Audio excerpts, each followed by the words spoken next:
salut, j'espère que tu vas bien. Je suis super contente de te retrouver aujourd'hui pour une nouvelle vidéo. C'est une vidéo un peu il faut qu'on parle parce qu'on va parler maladie de Crohn. Je pense qu'il est temps, je vais vous en parler en large, en travers et tout vous expliquer sur la maladie. C'est parti.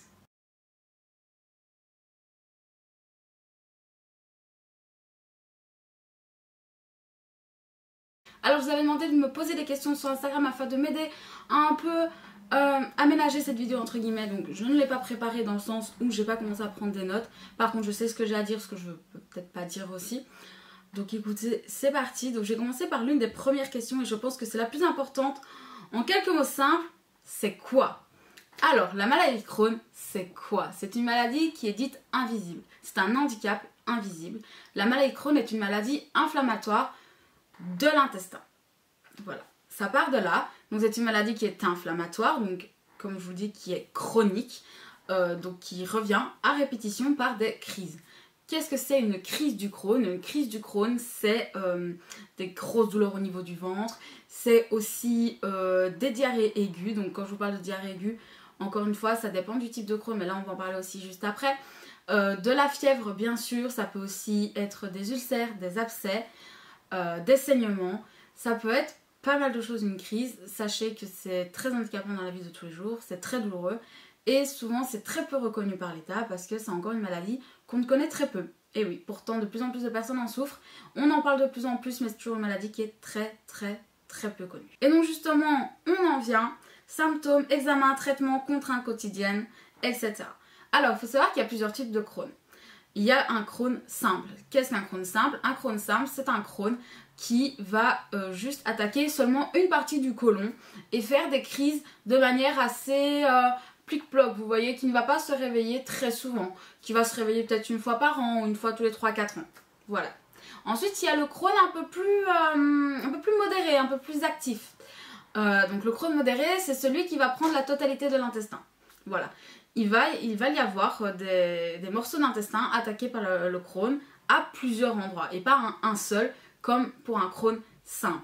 Les crises sont très souvent donc plus souvent là, plus rapides aussi et plus fortes automatiquement. Et puis vous avez le dernier qui est le Crohn hardcore comme moi j'aime l'appeler. Les médecins l'appellent le Crohn violent ou dans certains cas le Crohn tueur parce que si vous en mourrez c'est que vous avez un Crohn qui est extrêmement difficile. Il faut savoir aussi que très peu de personnes meurent d'un Crohn mais ça arrive. Il faut bien vous mettre en tête que de base ce n'est pas une maladie mortelle mais tu peux mourir de la maladie de Crohn.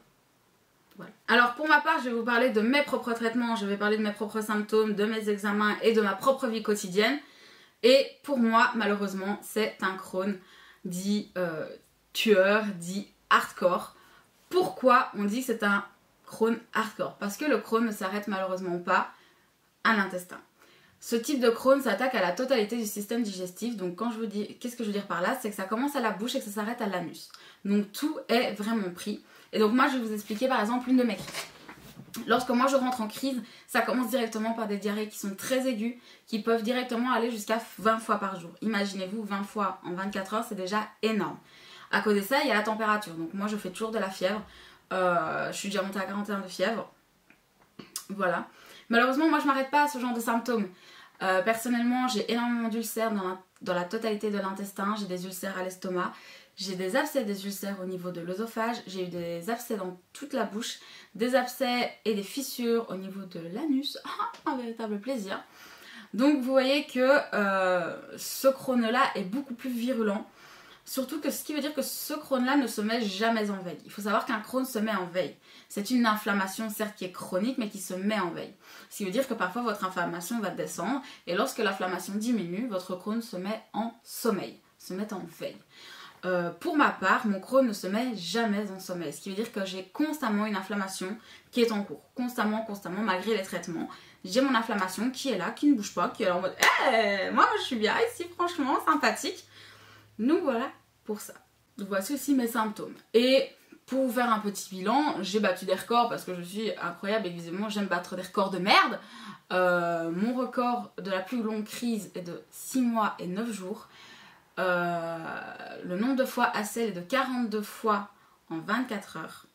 Et ma température a été de 41,4 exactement.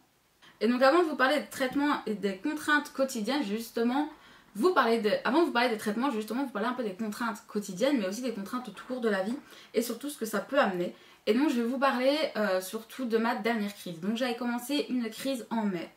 J'avais été hospitalisée une première fois en mai pendant 10 jours. Où là, les médecins avaient bien compris qu'ils n'arrivaient pas à arrêter le Crohn. Donc ils avaient donné de la cortisone. Donc la cortisone est censée calmer les inflammations. Dans mon cas, ça ne l'avait pas du tout calmé, ça l'avait juste mis sous le tapis. Donc j'ai continué à être en crise du mois de mai jusqu'à mon hospitalisation du 25 décembre 2018. Donc vous voyez, j'ai fait une très très longue crise. À un moment donné, ça s'est arrêté quand même. Je n'allais plus aux toilettes, je ne souffrais plus trop.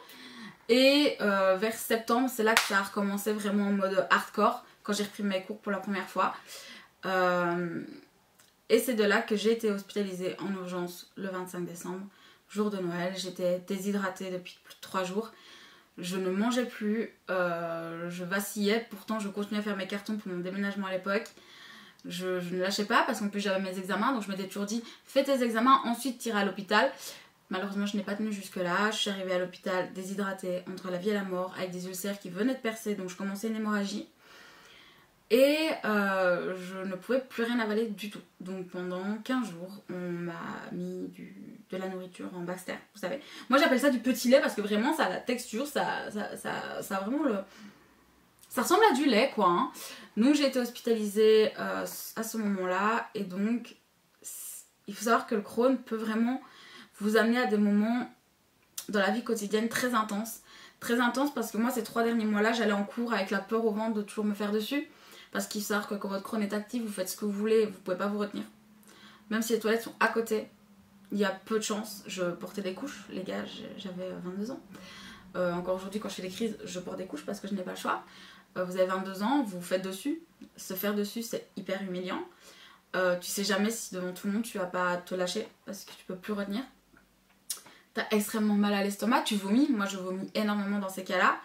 Moment très glamour, je vais vous raconter un moment qui a été très très glamour où à l'époque j'avais une ancienne meilleure amie chez moi qui s'est foutue de ma gueule. J'étais aux toilettes et en fait quand je vomissais j'étais obligée d'être assise sur les toilettes, d'avoir mon seau pour vomir parce que ça automatiquement ça sortait des deux côtés. Alors c'était très peu glamour. J'avais en tout cas ma meilleure amie à l'époque qui se foutait littéralement de ma gueule, qui après quand je devais réussir à me relever alors que j'étais faible, comme pas deux, parce que je ne mangeais plus, que je ne faisais que dormir, que j'avais 42 fièvre. C'est ma mère qui habitait l'étage en dessous, ma mère pourrait vous confirmer dans les commentaires. Ma mère qui montait de chez elle pour venir m'hydrater, passer un petit gant de toilette pour essayer de m'humidifier, qui m'en mettait sur les lèvres pour essayer quand même que je ne sois pas en déshydratation totale. Mais voilà, un moment glamour de la vie quotidienne, au point que je ne sortais plus de chez moi, que j'avais peur de sortir de chez moi, que tu souffres le martyre, vraiment, tu t'es allongé, tu ne peux plus bouger, ton intestin te fait mal. Mon médecin, donc le spécialiste du Crohn, il travaille sur le Crohn depuis 20 ans maintenant, m'a toujours dit quand tu es en crise, dans une telle crise, surtout un Crohn à ce niveau, c'est comme si tu avais des contractions de femme enceinte qui commencent les contractions pour accoucher. Pas les contractions vraiment là au moment où tu accouches, mais quand les contractions commencent à se rapprocher, vous voyez. Les femmes qui ont été enceintes, qui ont accouché avec ou sans péridurale, je ne sais pas trop la différence. Je sais pas à quel point vous sentez les contractions. Mais c'est dans ce cas-là, et sachez que c'est très très très très très très très douloureux. T'as envie de crever, hein. À ce moment-là, tu as envie de mourir. Donc moi, c'est ce qui s'est passé. J'ai été hospitalisée pendant 15 jours. Je ne pouvais plus manger, donc on me nourrissait. J'étais sous morphine parce que la douleur était devenue tellement intense. Scanner tous les jours pour vérifier que d'autres ulcères ne perçaient pas et que donc on ne devait pas m'amener au bloc en urgence. Très très violent, hein, cette crise. Ça a été ma dernière crise. Très très violent. Mais c'est comme ça. C'est comme ça, c'est ok. Il faut savoir que moi je suis une personne aussi qui n'a pas besoin qu'on me dise quoi faire. J'ai pas besoin qu'on me donne des ordres. Et que c'est moi qui prends mes décisions par rapport à ma santé. Je prends pas toujours les meilleures décisions. Mais c'est là qu'on va switcher un peu sur les traitements. Parce qu'il y a plusieurs sortes de traitements.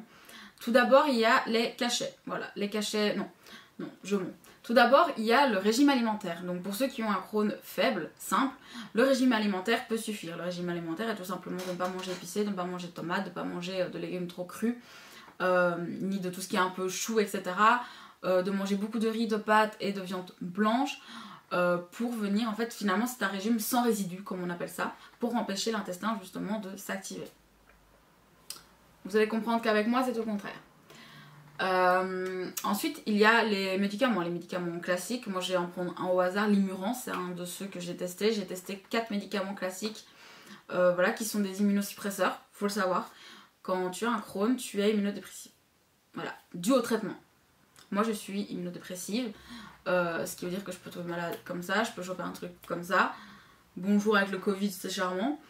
Mais c'est comme ça. Malheureusement, pour moi, tous ces traitements n'ont jamais marché parce qu'ils sont beaucoup trop faibles par rapport à la violence de mon Crohn, par rapport à la violence de mon Crohn. Il faut savoir que moi, mon inflammation monte très très vite.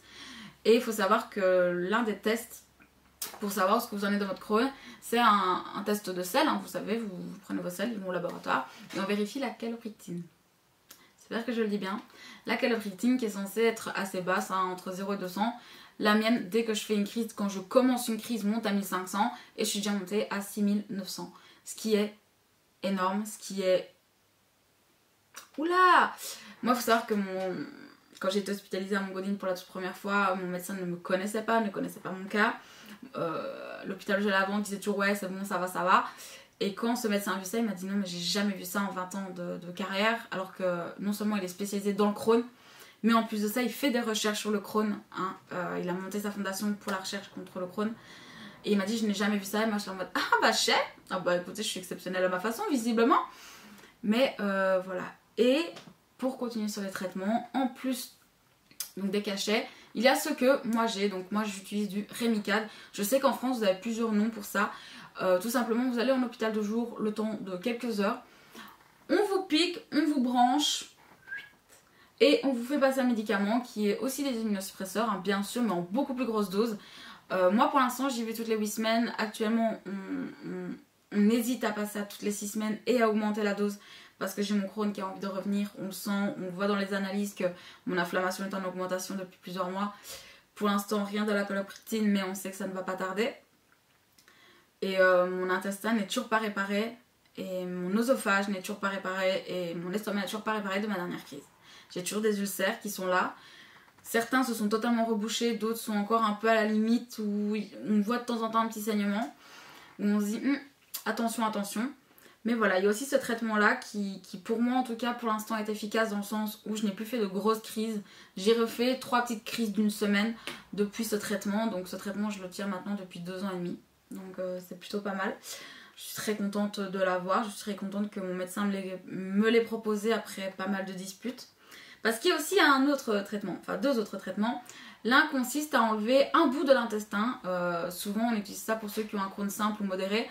Un bout de l'intestin qui est le plus attaqué par la maladie Crohn. Et souvent quand on te le retire, automatiquement soit ça te retire presque toutes les crises, soit en tout cas ça les calme énormément. Dans mon cas, vous avez compris, ce n'est pas possible pour la simple et bonne raison que la totalité de mon intestin est prise. Je n'ai pas 1 mètre d'intestin où il n'y a rien. Même pas 50 cm me semble-t-il si je me rappelle bien. J'ai des ulcères tous les 9 cm de moyenne. Hein. On a fait une moyenne, hein. C'est pas pile, il y a des fois c'est tous les 3 cm, parfois il y a 9 cm, parfois il y a 12 cm, mais la plupart du temps la moyenne est de 9 cm. Donc je vous avoue que c'est pas ouf, premièrement. Et donc il y a aussi un dernier traitement. Moi je l'appelle le traitement du va te faire enculer. Hein. On te retire une énorme partie de ton intestin et on vient te mettre à la place une poche. Il faut savoir qu'il y a 2 ans, quand j'étais entre la vie et la mort, les médecins me l'ont conseillé fortement, voire même ont essayé de m'obliger à le faire, parce que pour eux il n'y avait plus de solution. Au vu de mon état physique, il n'y avait plus de solution à part la mort. J'ai refusé cette opération, je vais dire pourquoi. Parce qu'il est hors de question qu'à 25 ans, enfin à l'époque 22 ans, je subisse ça, je me porte une poche alors que je venais à peine d'aimer mon corps, alors que je commençais à peine à m'aimer, à peine à sortir la tête de l'eau, à peine à sortir de la dépression à l'époque. Bon, c'est bien loin à cette époque, vu qu'aujourd'hui je suis à fond dans la dépression. Mais à l'époque, j'en sortais. Enfin, j'en sortais. En tout cas, j'avais la tête hors de l'eau et je nageais. Je n'étais plus sous l'eau, je nageais, j'avançais. Pas à pas, mais j'avançais beaucoup. Et donc, j'ai totalement refusé cette opération. J'ai refusé cette poche. Les médecins ont menacé, bien entendu, de me la mettre de force. Et je leur ai dit, bah, chais, connard, tu ne peux pas sans mon autorisation, je suis majeure et vaccinée. Ils ont essayé de se retourner sur mon père en mode...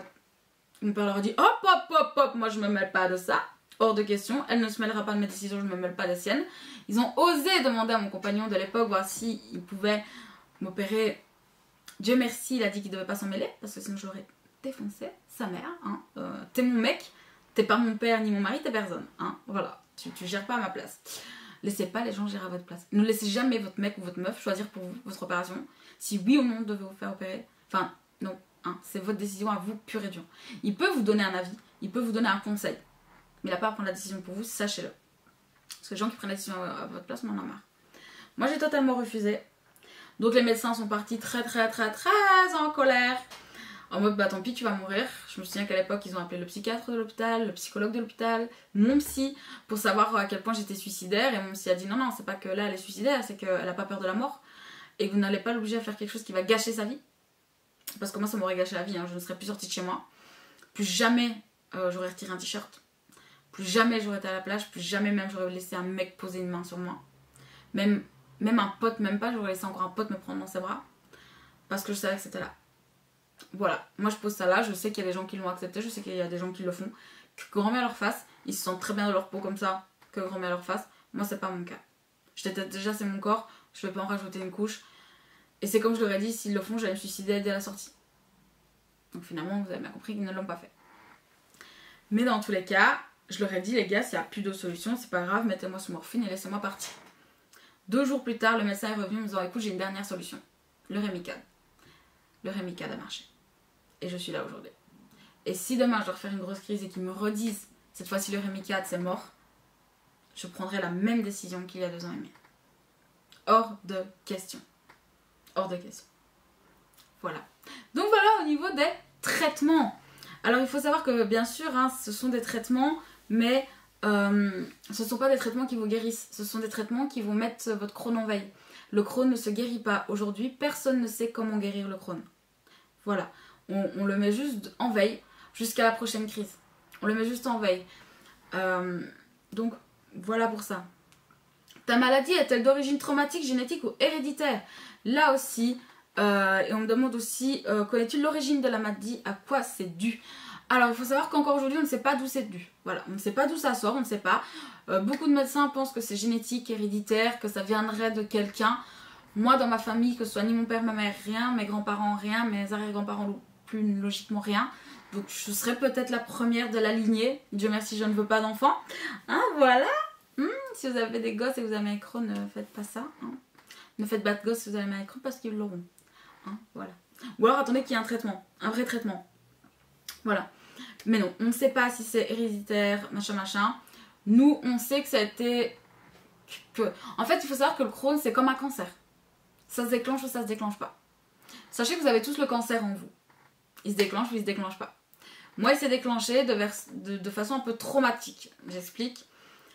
À mes 17 ans, j'ai dit, ok meuf, tu peux plus faire 120 kg, faut perdre du poids. J'ai été voir une nutritionniste qui m'a fait racler sa mère. Je n'avais plus le droit qu'à que de la salade, du jambon, une tranche de pain par jour et de la soupe. Rien d'autre. Donc j'étais passée de mes 6-7 000 calories à mes 2 pizzas, à mes lasagnes d'1 kilo, à mes paquets de bouffe entiers par jour, à mes crises d'hyperphagie hyper violentes, à tu manges que ça. Bah, ça a été très violent sur mon corps, beaucoup trop violent, au point que ça a déclenché ma toute première crise en 2013. J'avais 17 ans et c'est là que tout a commencé. Donc je vis avec cette maladie maintenant depuis mes 17 ans. Là, le 30 juin, ça fera 8 ans. 8 ans pile que je vis avec ma maladie.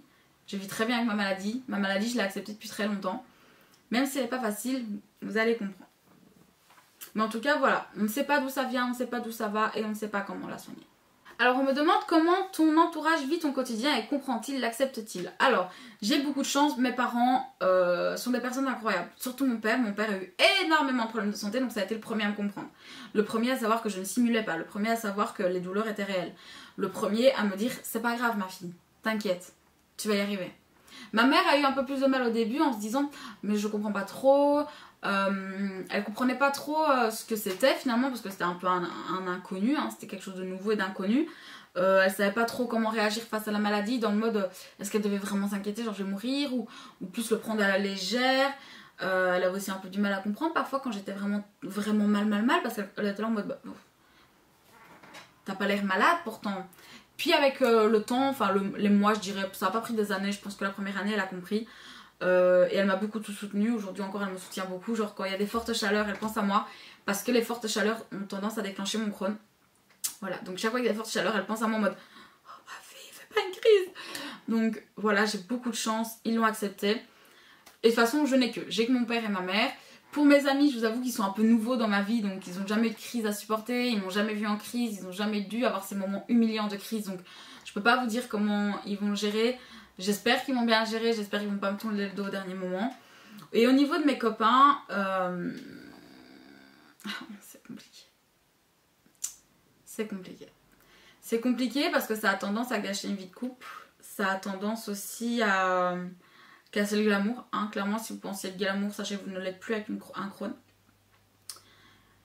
Je dirais que mon avant-dernier copain, je l'ai eu en fait avec lui. Donc lui il a vu tout le parcours.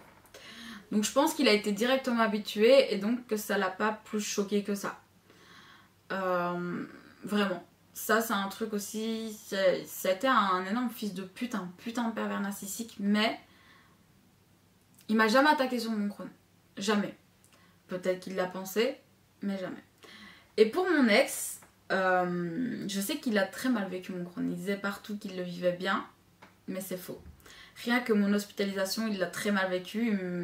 Et même avec le temps, il disait mais tu te rends pas compte, moi je crevais de peur en pensant que t'allais mourir et tout, machin. Et toi tu faisais aucun effort. Il avait tendance à beaucoup remettre ça sur le tapis. Puis bon, par la suite, j'ai appris que ma maladie le dégoûtait et que je le dégoûtais et que les moments humiliants que j'avais vécu avec lui, il les avait trouvés très humiliants aussi et que ça l'avait bien dégoûté. Donc, écoutez, voilà, je pensais que c'était un truc que je pouvais garder à mon ex. Une des choses que je pouvais encore dire, ah non, franchement, pour ça, top du top, c'est faux.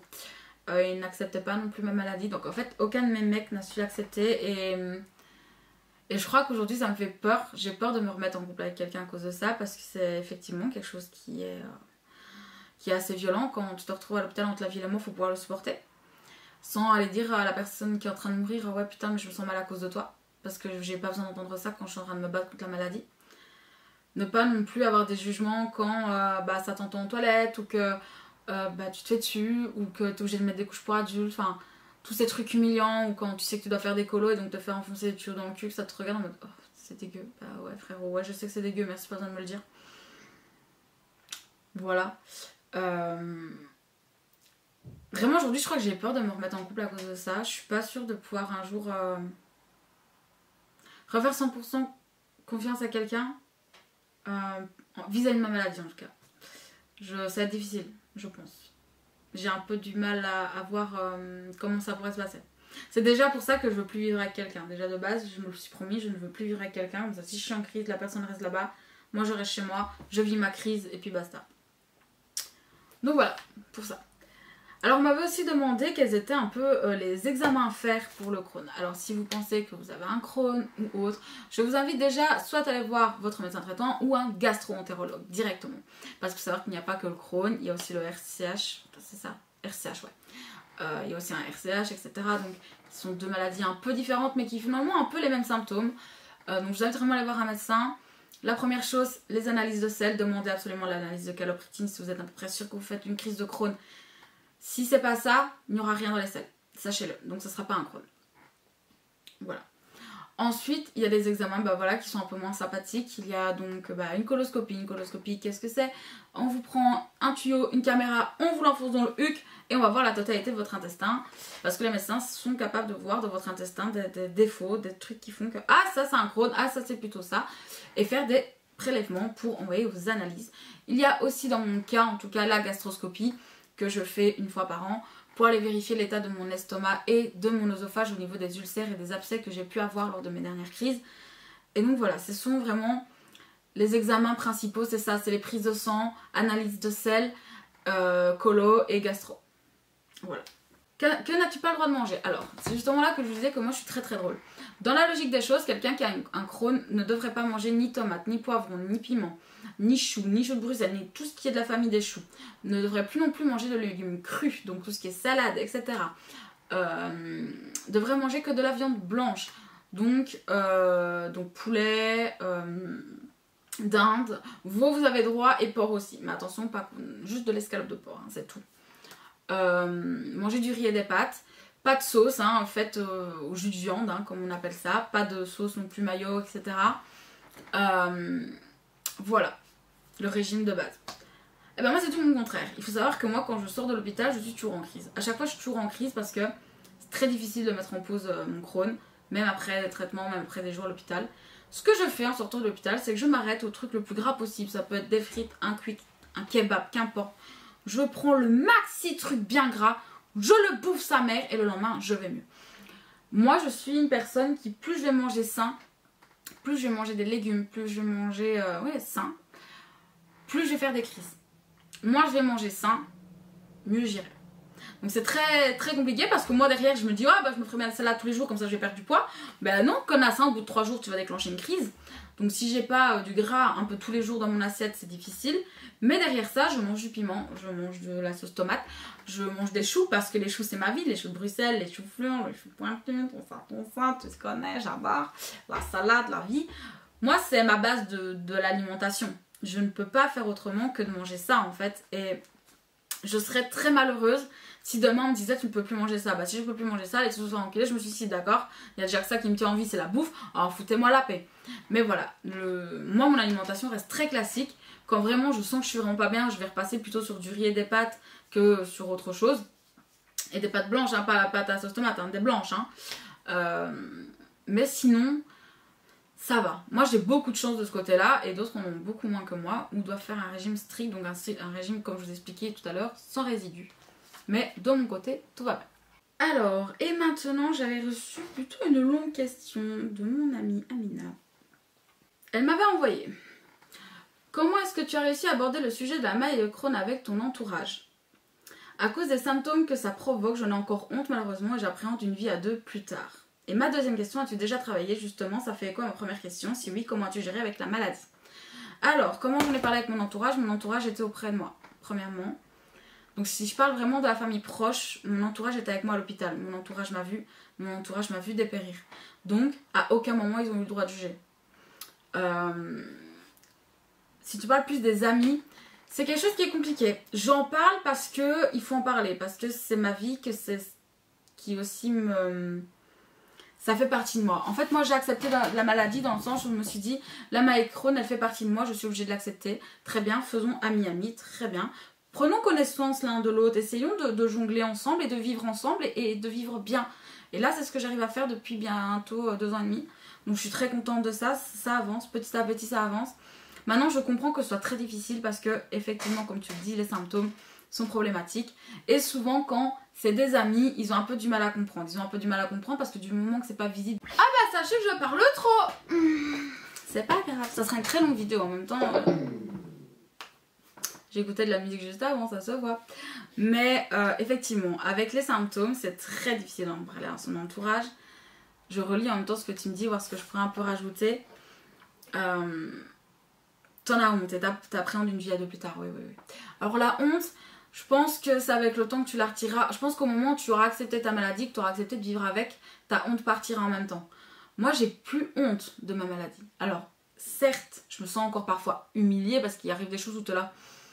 Au final, moi, c'est comme si je chutais dans la rue. Quand je chute dans la rue, je me sens humiliée. Bah là, c'est pareil, d'accord? Mais je n'ai plus honte de ma maladie. Je n'ai plus honte d'être celle que je suis à cause de ma maladie. Ça, c'est une chose. Et je pense qu'une fois que tu auras passé ce cap de « c'est ma maladie », c'est de la merde. Hein, on est d'accord, c'est une maladie de merde. Sans mauvais jeu de mots, bien sûr.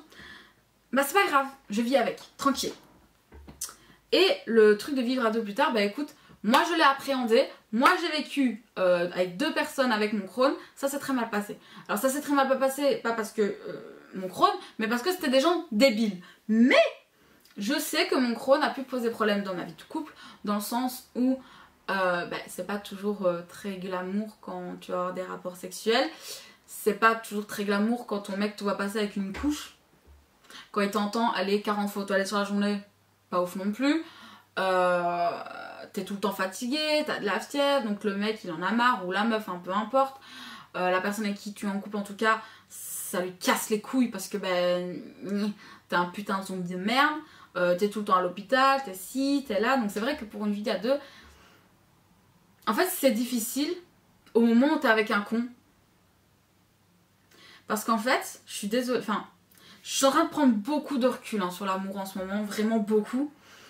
J'ai mes barrières qui me font réfléchir à des choses et je me dis, mais c'est juste qu'ils étaient tous cons en fait. S'ils m'aimaient vraiment, ma maladie n'aurait en aucun cas été dégoûtante ou quoi que ce soit. Parce qu'elle fait partie de moi. Voilà. Parce que quand un mec il rote et il pète toute la journée, bizarrement c'est pas dégoûtant. Toi t'as une maladie que tu peux pas contrôler, qui est chronique, qui est inflammatoire, qui peut t'amener à l'hôpital, donc qui est un truc bien souffrant, d'accord? Toi tu souffres, t'es dégueulasse. Alors que eux, c'est pas dégueulasse, mais oh là là. Non, je pense qu'il faut que tu trouves, si tu veux avoir une vie à deux, sois sûr avant que tu as trouvé la personne qui sera capable d'accepter cette maladie, mais surtout qui ne te jugera jamais. Qui jamais se dira, ah, c'est dégueulasse, tu vois. Parce que toi, tu te le dis déjà, t'as pas besoin de quelqu'un, on rajoute une couche. Non, non, t'as besoin de quelqu'un qui dise, hé, hey, c'est ok, t'inquiète. Moi, j'ai pas eu ça malheureusement, mais c'est pas grave, hein. C'est pas grave, on le vit bien. Au pire, ça va t'endurcir, ma biche. T'inquiète. Mais il est vrai que c'est très difficile d'avoir une vie à deux à cause de ça, parce que bah, même toi, à un moment donné, tu te sens tellement mal, tu te sens tellement humilié, tellement dégueulasse, tu auras tendance à te cacher, tu auras tendance à cacher ton corps, à cacher tout ce qui est autour de ton Crohn, et donc tu vas te renfermer. Moi, c'est ce que j'ai tendance à faire quand je commence une crise, je me renferme sur moi-même, je m'éloigne le plus possible. Plus de contact physique, please, je suis dégueulasse, je me trouve dégueulasse à ce moment-là. Et malheureusement, ça c'est venu des autres. Parce que de base, j'ai pas à me sentir dégueulasse parce que je suis en crise. Et à cause des autres, j'ai commencé à me sentir dégueulasse quand j'étais en crise. Donc vraiment, si tu veux une vie à deux, choisis la bonne personne. Mets-la d'abord à l'épreuve. Meilleur conseil que je peux te donner. Vraiment. Et pour la deuxième question, où tu me demandais justement est-ce que j'ai travaillé et comment je gère avec ma maladie, bah très mal hein. Alors moi je travaille, pour ceux qui ne le savent pas, depuis que j'ai une dizaine d'années. Hein. Le service social n'allait pas voir mes parents et c'est trop tard. Maintenant je suis majeure et vaccinée. Et je l'ai très bien vécu. Hein.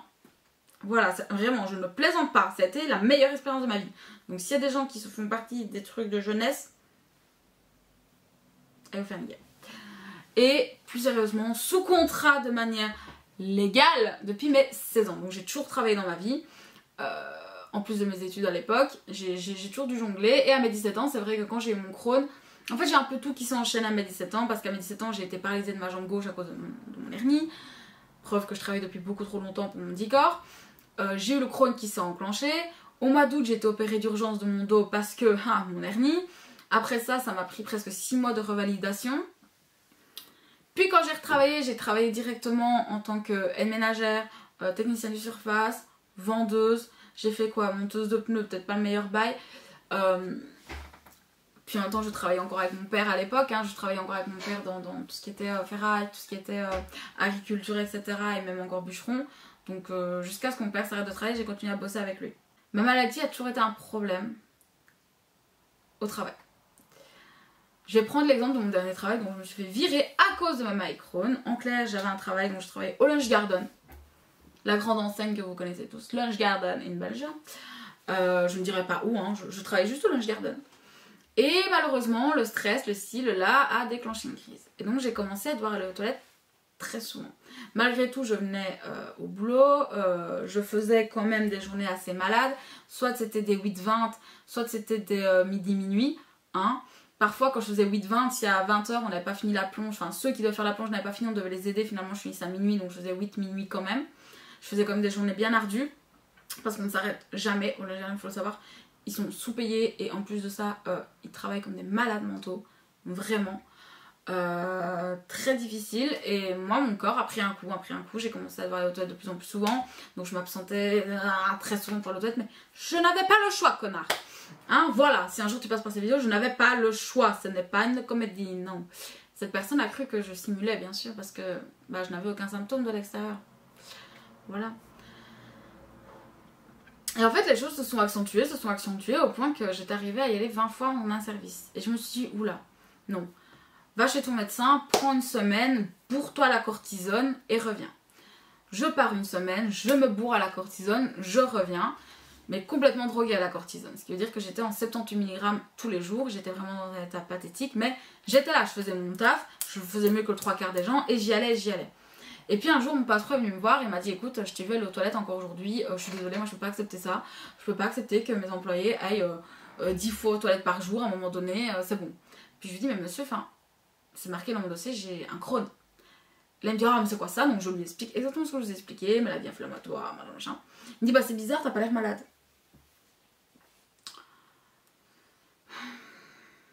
Et c'est là que vient le problème, c'est que c'est un handicap invisible et que très souvent tes patrons, tes collègues te croient pas en fait, hein. Ils pensent que tu simules, que tu vas aux toilettes, je sais pas moi, regarder des vidéos, je sais pas ce que tu fais aux toilettes 20 fois par jour d'ailleurs, mais te crois pas. Et moi c'est ce qui s'est passé, je me suis fortement embrouillée avec lui.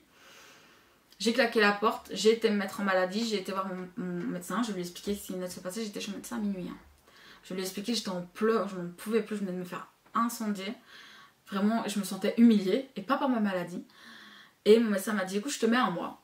Alors, on va en profiter pour aller refaire une colo, on va en profiter pour voir ton traitement, revoir le mec qui à l'époque gérait mon Crohn, hein, qui n'était pas du tout celui de maintenant. Un incompétent. Voilà, heureusement qu'il est reparti en Grèce. Pas...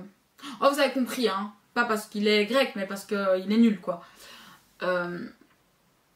Et... Comment dire ? Au bout d'un mois, j'ai reçu une lettre, premièrement de menace, que si je ne revenais pas travailler au bout du 1 mois, j'étais renvoyée sans indemnité.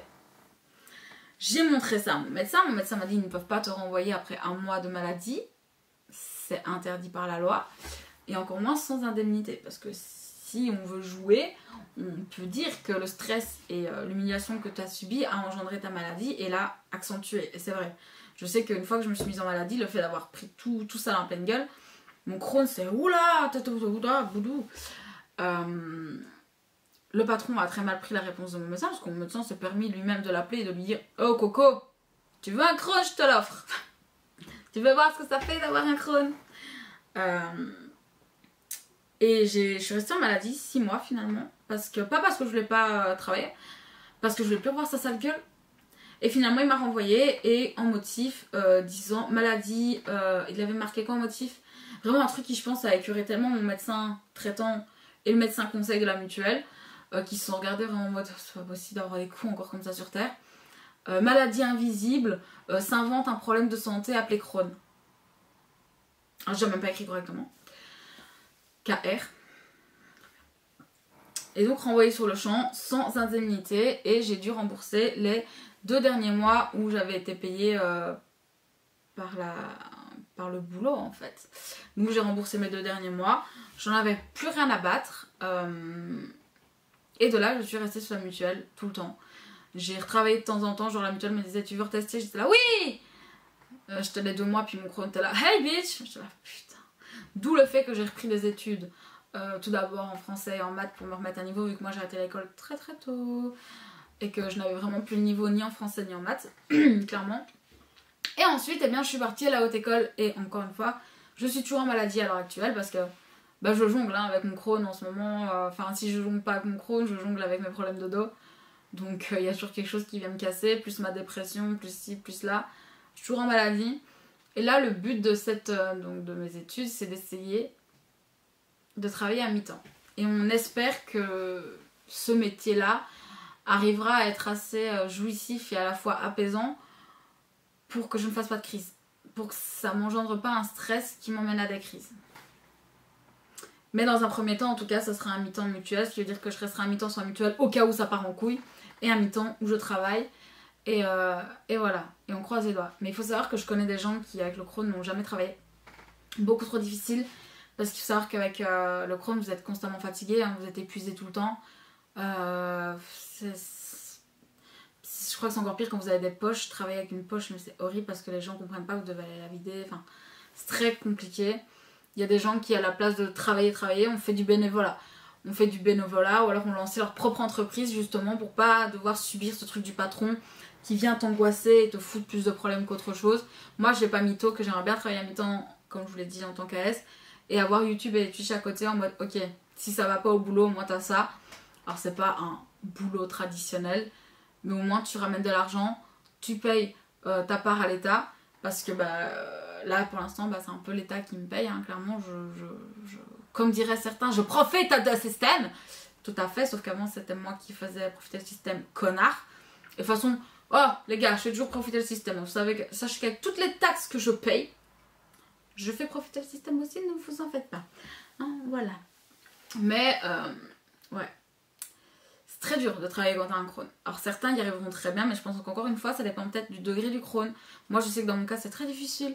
Et que ça m'agace un petit peu, parce que moi qui ai travaillé toute ma vie, j'ai eu un père qui a travaillé toute sa vie. Je me sens un peu comme une sous-mère de ne pas pouvoir travailler autant que lui. Mais bon, ça va aller. Bizarrement, mon père l'a compris et l'a accepté avant moi. En fait, un jour, le médecin conseil de l'INAMI de la mutuelle, qui connaissait mon père, vu que mon père était au médecin conseil depuis belle lurette, lui, hein, depuis 40 ans. Et il connaissait le médecin conseil, ils avaient commencé limite en même temps. Hein. Le premier jour du médecin conseil, c'était la première fois que mon père allait au médecin conseil. Et ils se sont vus pendant des années. Quand le médecin conseil m'a annoncé, écoute, je pense que tu ne travailleras plus jamais, parce qu'entre ton dos et ton Crohn, ça me semble tant d'axes. Moi, j'ai fondu en larmes et j'ai regardé mon père vraiment en mode, papa, je suis honteuse. Comment ne pourrais-je ne pas travailler alors que toi, malgré ton bras arraché, malgré toutes tes hernies, malgré ci, malgré ça, t'as bossé.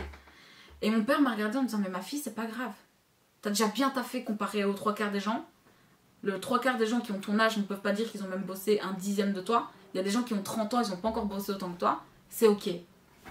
Et mon père a mieux accepté que moi le fait que j'allais pas pouvoir travailler, ou alors pas autant que je le voudrais, pas aussi fort que je le voudrais. Et mon père l'a mieux accepté de moi et ça m'a aidé à l'accepter. Ça m'a aidé aussi à accepter. Et j'ai envie de te dire, ma biche, teste. Mais maintenant, va pas travailler McDo. Hein. Si tu veux travailler McDo, ton Crohn il va te dire fuck it. Beaucoup trop intensif, beaucoup plus stressant pour un Crohn. Le Crohn joue beaucoup, le stress joue énormément sur le Crohn. Donc vraiment, je te déconseille les métiers qui vont te stresser as fuck. Hein, d'accord? Vraiment mauvais bail. Plutôt un truc cheap, peut-être secrétaire à la limite. Ça c'est chill, à la limite peut-être caissière aussi, allez, ça peut être chill. Mais voilà, hein. Donc écoutez, voilà, c'est tout ce que j'ai à vous dire sur le Crohn. Le Crohn, c'est une belle merde, mais it's my life. C'est ma vie, ça fait partie de moi. Moi, je l'ai accepté, je vous invite à l'accepter.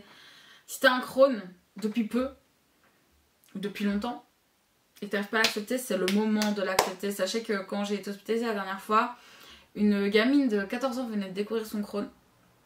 Elle n'arrêtait pas de pleurer, la pauvre chérie. Ah mon dieu, ça me fait je me rappelle juste de ses pleurs, ça me faisait mal au cœur.